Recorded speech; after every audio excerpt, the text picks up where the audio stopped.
My name is Sharon Hearn-Smith and I'm the author of No Bake Baking, and today I'm getting ready for the festive season with Mummy Pages. Now, for me, chocolate and cherries are a marriage made in heaven, and my Decadent chocolate and cherry tarts make for the perfect celebratory ending to any feast. And you know what? They don't even take a sniff at your otherwise engaged oven over the festive season. So basically, they're a chocolate biscuit tart case filled with a decadent chocolate ganache and topped with lovely cherries. So first of all, for the base, I'm just going to melt some butter in a pan. And to that, I'm going to add some Nutella. I just thought the chocolate biscuits might not be chocolatey enough. So another little bit of cheeky Nutella, or any chocolate hazelnut spread you like. A little bit into the pan. So allow those to melt down. And meanwhile, I'm going to blitz up my biscuits, and I'm using double chocolate Oreos. So pop the lid on and keep blitzing until they're really fine.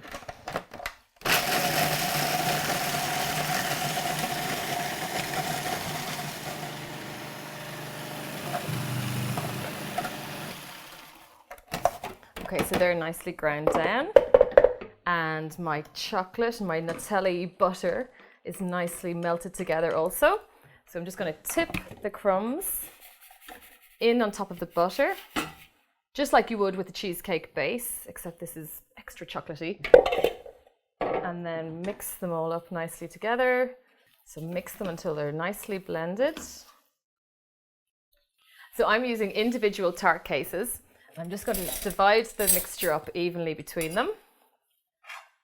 Spoon it inside. Now I've lined the bases of the tins with a little bit of parchment paper, but the bases are also loose bottomed to make it easier to pop the cases out once they're set. And then you can also buy nice fluted edged tins, which are nice to use too. So just get that mixture in there. This is the great part that kids will love to help with. And of course they'll try and eat the mixture as they go along.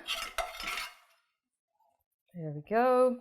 Now, a top tip, you can try the back of a spoon or the base of a glass. Let's just see if the glass works first. And just press the mixture down. And you want the mixture to come right up the sides of the tin. So that's where the glass becomes handy, because you can just press it around. Now this is quite a wet mixture, but don't worry, it will set in the fridge. Okay, and then I'll just neaten that up a little bit with the back of the spoon. Now you can make these with any biscuits you like, really. You could use, the usual digestives or ginger nut biscuits, or just regular kind of double chocolate chip biscuits.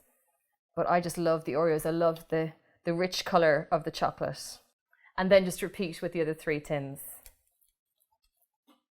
So that's all 4 cases looking perfect, and now all they need is about 10 to 15 minutes in the fridge until set firm. So while the bases are setting in the fridge, it's time to make the filling. So in a bowl set over a pan of simmering water, I'm just melting down some dark chocolate. You could use milk chocolate if you prefer. And basically it's a chocolate ganache. So I'm going to add cream to this. This is part of the decadence. It's Christmas after all. In that goes. And then flavour it up with a little bit of vanilla extract.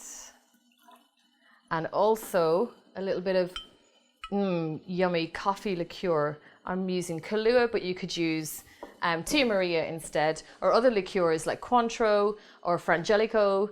And also you could flavour this up with fresh chilies, give really nice heat to the chocolate. And if you want a more child-friendly version, you could use orange zest. Continue to mix it until it kind of combines really nicely into a smooth chocolate mixture. Okay, now that the mixture has come together and it looks deliciously smooth and yummy and chocolatey, I'm just going to take it off the heat, but I'm actually going to pour it into a jug just to make it easy to pour into the tart cases when I come to do that, because I tend to make a bit of a mess. So just carefully off the heat, pour it into a jug. Delicious.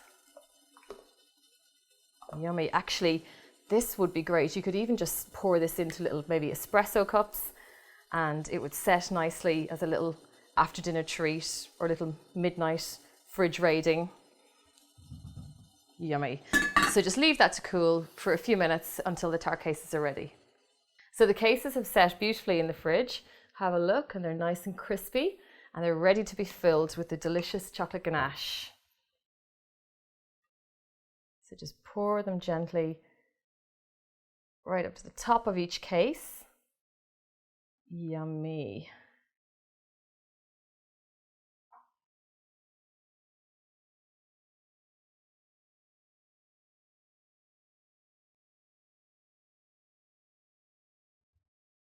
And then they just need to go back in the fridge for another 15 minutes until we put the cherries on top.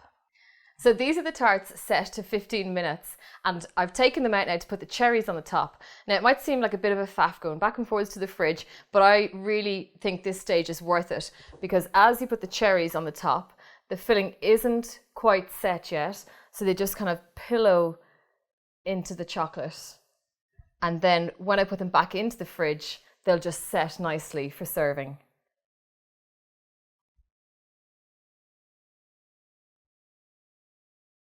So you can take the stalks off the cherries if you like, but I just like how they look. And as well, when people come to eat them, they can pick them up by the stalks. And I'm also hoping for a double cherry in here somewhere, but I don't think I'm in luck today. Don't they look great already? Delicious. So they just need at least another hour in the fridge to set, and then they're good to serve.